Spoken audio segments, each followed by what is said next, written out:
Halo Bray, kembali lagi di Gaptek.id dan video ini adalah video lanjutan untuk membahas Intel Core generasi ke-12 atau bisa juga kita sebut sebagai Intel Alder Lake. Kali ini yang gue bahas bukan Core i9 12900K lagi, tapi gue pingin membahas Intel Core i7-nya. Dan yang ada di gue ini adalah Core i7 12700KF. Dan kita akan coba utak-atik lagi CPU-nya lewat BIOS, kira-kira bisa diapain aja. Oke, untuk Intel Core i7 12700KF, secara arsitektur tentu ini menggunakan desain yang sama ya, seperti Core i9-nya. Seperti biasa, seri KF menandakan bahwa CPU ini bisa di-overclock, tapi nggak memiliki integrated GPU. Perbedaan dari Core i9 dan Core i7 paling jelas ada di e-core-nya. Untuk Core i7, e-core yang didapatkan cuma 4, yang berarti konfigurasinya akan 8 plus 4 core dengan total 20 thread. Untuk clock speed Core i7 12700KF, ini P-core maksimumnya di 5 GHz dan untuk e-core-nya di 3,8 GHz. Kalau rating ini base-nya masih sama-sama aja, yaitu di 125 watt ya. Pembedanya ada di max power-nya, yaitu 190 watt. Jadi gue ingetin sekali lagi, tetap persiapkan cooler seperti IO 240 atau lebih besar untuk mendapatkan turbo maksimum yang lebih sustain. Tapi tenang aja, meski jumlah e-core-nya dipangkas, jumlah PCIe lane masih tetap 20 kok. Dan ini juga sama-sama mendukung PCIe Gen 5. Bisa pakai RAM DDR4 atau DDR5 tergantung mobonya yang dipakai itu apa. Menurut gue pribadi, dengan adanya 4 e-core di sini sebenarnya udah cukup ya untuk mengatasi proses background yang mengganggu atau sekedar untuk load-load ringan. Dan seharusnya performa multicore belum terjun bebas dengan konfigurasi seperti ini. Kali ini juga gue menggunakan motherboard dari ROG yang udah gue kasih lihat juga dari 28 Oktober 2021 kemarin, yaitu adalah Asus ROG Maximus Z690 Hero. Kali ini kayaknya ROG nggak pakai angka lagi ya untuk seri Maximusnya. Biasanya kan Maximus 6, 7, 8, terakhir itu Maximus 13. Kayaknya angka seperti itu ngebikin user bingung karena nama chipset nggak termention sama sekali. Sehingga kali ini serinya dengan jelas menyebut nama chipsetnya. Ini juga motherboard Z690 dengan RAM DDR5 ya. Jadi jelas nggak bisa pakai DDR4. Yang gue suka dari motherboard ini sebenarnya lumayan banyak. Pertama, ini motherboard udah dapat Hyper M.2 untuk RAID NVMe SSD biar jalan kali 16 juga di dalam paket penjualannya langsung.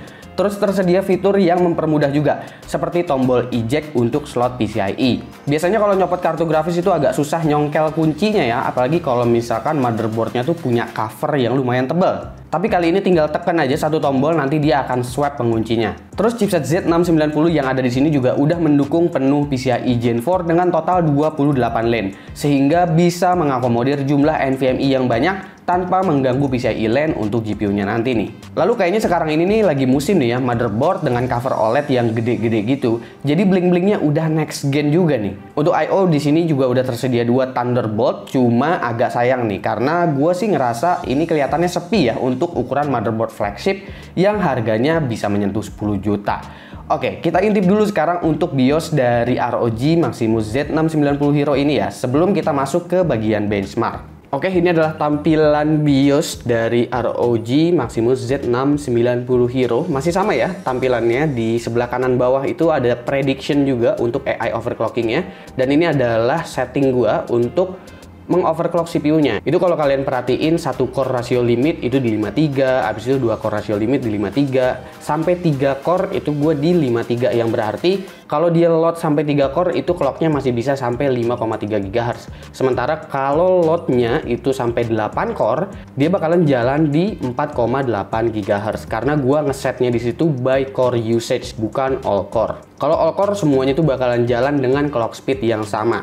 Lalu untuk voltasenya gue set di 1,4 volt ya. Nah kalau kalian perhatiin juga di bagian XMP-nya itu di bawahnya ada 2 profile lagi ya. Yang dimana profilnya itu timingnya 01, strip 1, strip 1. Itu bukan berarti timingnya pakai 1. Itu adalah 2 profile kosong yang sebenarnya bisa diisi. Tapi gue belum ngeliat di BIOS ROG ini bisa setting XMP dengan profile kita sendiri.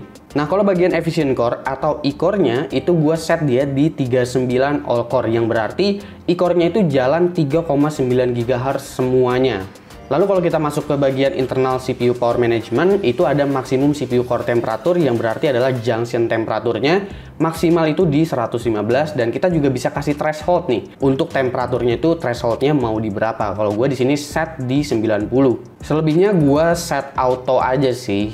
Karena gue juga belum ngoprek-ngoprek lebih jauh lah mengenai CPU ini, jadi pelan-pelan aja ya untuk membahasnya. Jadi sekalian juga nih ya kita lihat dengan setting OC gua tadi kira-kira bisa ngasih efek seperti apa ke CPU-nya. Karena setting gua tadi itu adalah yang udah gua cek stabil sejauh ini secara manual. Kalau mau instan mungkin kalian bisa coba juga pakai AI overclocking bawaan dari motherboardnya. Itu nanti settingnya akan otomatis detect dan kalibrasi dari cooling yang kalian pakai. Oke, testbed yang gue gunakan di sini menggunakan Intel Core i7-12700KF, motherboardnya ROG Maximus Z690 Hero. Habis itu coolingnya pakai ROG Ryujin 2. Untuk GPU gue pakai RTX 3080, tapi kali ini TUF Gaming. RAM-nya masih sama yaitu Team Delta DDR5 2x16GB, DDR5 6000 MHz. NVMe Samsung 980 Pro 500GB, lalu ada Cooler Master Silent Pro Hybrid 1300 watt. Oke, kita sekarang cek dulu performance-nya. Gua akan mulai dari single core-nya terlebih dahulu. Seperti biasa kita akan cek lewat Cinebench. Kita cek dulu single core-nya di Cinebench R20 ini. Dan dengan setting OC gua tadi, 5,3 GHz peak core untuk load 1 core sampai dengan 3 core, ini akan memiliki efek yang cukup besar untuk single core-nya. Bisa 750 lebih dari 680-an. Dan semoga ini punya efek juga saat bermain game. Lalu Cinebench R20 multicore, kalau kita cek multicore-nya, peningkatan ini ada tapi minor banget. Ini karena saat load all core, clock speed yang jalan adalah di 4,8 GHz. Gue udah coba set all core di 5 atau 5,1 GHz, tapi suhu akan sulit dikendalikan dan gua rasa kurang oke untuk harian. Jadi 4,8 GHz all core dengan 1-3 core di 5,3 GHz, gua rasa udah paling pas. Pertanyaannya nih, untuk Core i7-12700K saat di overclock seperti tadi, powernya bakalan bengkak apa enggak? Untuk Core i7-12700K, gue bisa bilang masih worth it sih. Karena power yang dikeluarkan hampir nggak ada beda sama sekali saat load all core. Malah jadi terkesan lebih efisien karena dapat performa plus-plus di single core-nya. Dan tentu ini punya efek ke game yang cenderung CPU bound. Contohnya seperti Horizon Zero Dawn, Metro Exodus, dan Cyberpunk 2077. Ini bisa mendapatkan ekstra performance yang lumayan banget mengingat kita cuma push sedikit CPU-nya di sini. Dan yang jadi catatan penting adalah saat bermain game ini power yang dikeluarkan lebih kecil ya. Terima kasih dengan e-core sih yang membuat CPU ini bisa berjalan sangat efisien pada skenario tertentu dan bisa dengan pintar memilih proses pada core yang tepat. Dengan load yang cuma segitu saat bermain game, ROG Ryujin 2 yang gue pakai sebagai coolingnya di sini bisa menahan suhunya di 55 sampai 60 derajat aja.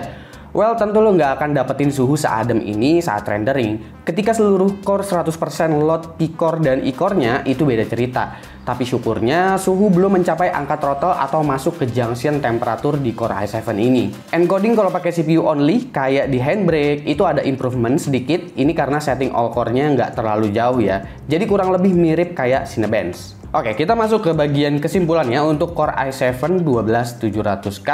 Sebenarnya gue udah cukup memperkirakan sih kalau seri kelas di bawahnya Core i9 itu pasti bakalan semakin kelihatan efisiensinya. Dengan absennya 4 E-core pada Core i7-12700KF, ternyata penurunan performa multicore-nya juga belum terlalu jomplang. Power dari Core i7-12700KF juga terbilang lebih beres. Dan kayaknya Alder Lake ini kelihatan operable banget. Dituning bikin single core kenceng bisa, matiin E-core bisa nambah performa gaming juga karena cache akan fokus ke P-core. Terus ini CPU unik, bisa hemat daya, bisa juga gaspol. Oke, gua rasa segitu pembahasan gua untuk Core i7-12700K. Next video mungkin kita akan oprek-oprek lagi di bagian memorinya ya, kira-kira bakalan kayak gimana. Dan semoga gue juga kebagian untuk sampel dari Core i5 untuk si Intel Core generasi 12 ini. Kira-kira menurut kalian gimana? Coba komen di bawah dan kasih pendapat kalian masing-masing. Jangan lupa like, share, dan subscribe jika video ini menarik buat kalian. Follow sosial media gua kalau lu kepo sama apa yang ada di balik layar Gaptek. Beli juga merchandise-nya Gaptek kalau kalian ingin support Gaptek dengan cara lain. Ada beragam t-shirt di sana, silahkan cek link di deskripsi kalau emang kalian mau beli. Gue Supki dan seperti biasa sampai jumpa di lain kesempatan.